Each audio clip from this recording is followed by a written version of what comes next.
evening and welcome to the Wattics Energy Learning Community. My name is Amy Ryan, coming to you from the MX Energy Management Show, and today I have with me Sorcha Anderson, who is the Director at Carbon Focus. Welcome, Sorcha. Thank you. Can you briefly give us a description of who Carbon Focus is and what you do? Hi, thanks for having me. My name is Sorcha Anderson. I'm the Director of Carbon Focus. We're a small energy consultancy. We focus mainly on compliance, but also on energy and carbon reduction. I'm really passionate about helping my clients to meet their goals, whether that be really new to energy and looking just to tick a box and comply with legislation, or whether it's the fact that they're much further down the road and really already on board with energy reduction and just looking for that next step. So I focus on EU ETS, CRC, ISO 50001 and ESOS. So there's quite a broad spectrum there. I also help companies who want to just look at energy and carbon reduction separate to compliance. Tell me, what in your opinion are some of the largest sustainability challenges that are faced by businesses today? I think in business nowadays it's really difficult to look at sustainability as an isolated issue, because one of the main drivers for all these things is finance. Companies really have to focus on where they invest their money and what they spend their money on, because they have to, at the end of the day, they're a business, they have to be productive and they have to make a profit. So it's looking at where do you focus? Do you look at compliance? Do you look at energy reduction? Because at the end of the day, that will save you money. And I think it's really difficult for companies to actually pinpoint what that key thing is that they need to focus on. Particularly when legislation is changing. You can look back a few years ago when we had CRC and the league table was going to be in place. So companies perhaps invested in the carbon trust standards or perhaps smart metering, and then the league table was abolished, so those investments perhaps weren't realised. So it's really important that companies can actually decide what they need to invest their money in and what the best way forward is. Just to go back to something you mentioned a bit earlier, the ESOS Energy Management Scheme. Can you briefly discuss this program introduced by the UK government? So the ESOS legislation was brought in for large organisations in the UK to look at their energy usage in whole and then focus on the significant energy uses that they have, whether that be buildings, transport, gas, electricity. So they had to look at all energy use.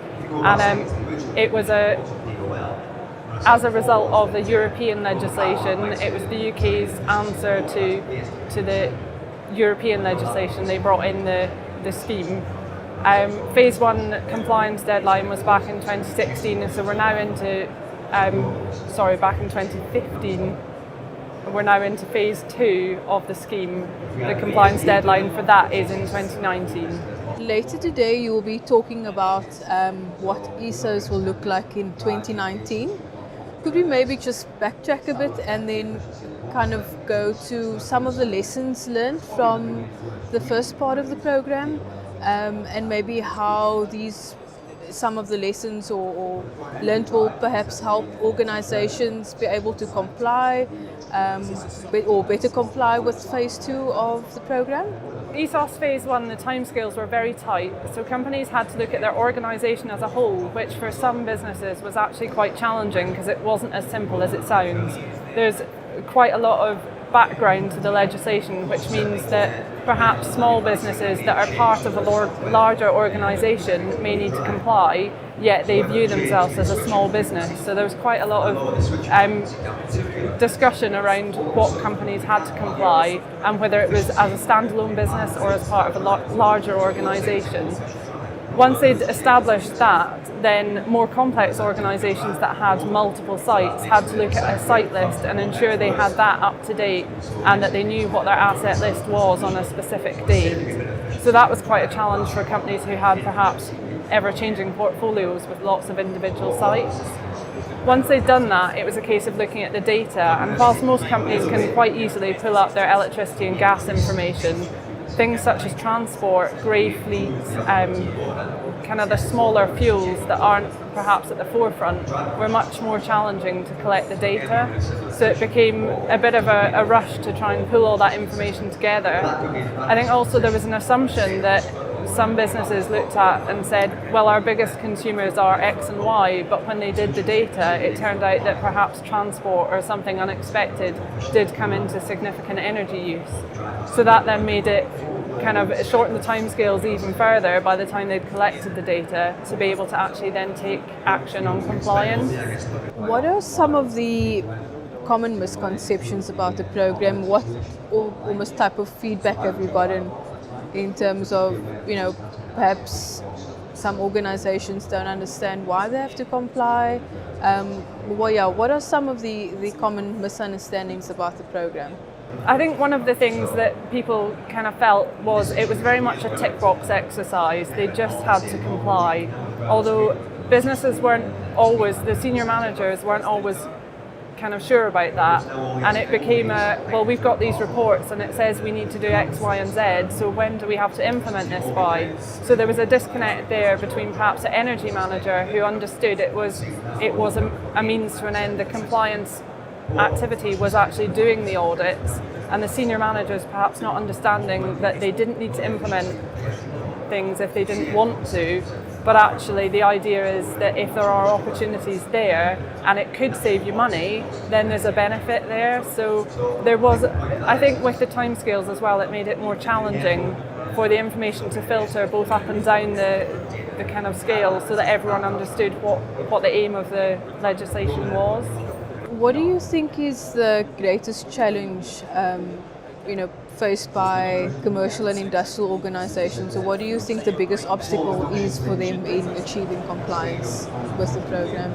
Again, I think one of the biggest challenges is, two big challenges: timescale and finance. So it's looking at how do we need to comply, how much is it going to cost, and when do we need to do it by? And obviously the idea of the scheme is that it's a 4-year cycle, but we're already 2 years into the 4-year cycle, and really by the time people had picked themselves up and dusted off after phase 1, it was quite a challenge. It's now quite a challenge to meet the timescale again. So it really needs to become a rolling programme, so you're focusing on what needs to be done, not just for this phase, but what needs to be done for next phase. Finally, Sorcha, what advice would you give to organizations looking to comply with phase 2 of the program? The single biggest piece of advice has to be start as soon as you possibly can. As I said, timescales are really tight, so the sooner that you can look at your energy, make sure that you're collecting all the necessary data that you're going to need. And for organisations that have a fairly static portfolio, perhaps even looking at doing energy audits or working towards 50,001 now, before the deadline, is really, really critical. Sorcha, thank you so much for joining us today. It's some really valuable advice and insight you've given organisations that are trying to comply with the program, and also maybe just gain a bit of an understanding of what they need to do. Perhaps if you'd like to just tell the audience where they could possibly reach you if they needed any advice or consultancy. Yeah, thanks very much for having me. Really new for me to do this sort of thing, but I've enjoyed being here. If you want to get in touch with me, you can have a look at my website, www.carbonfocus.co.uk, or drop me an email on sorcha@carbonfocus.co.uk. Thanks very much. Thank you very much. Thank you.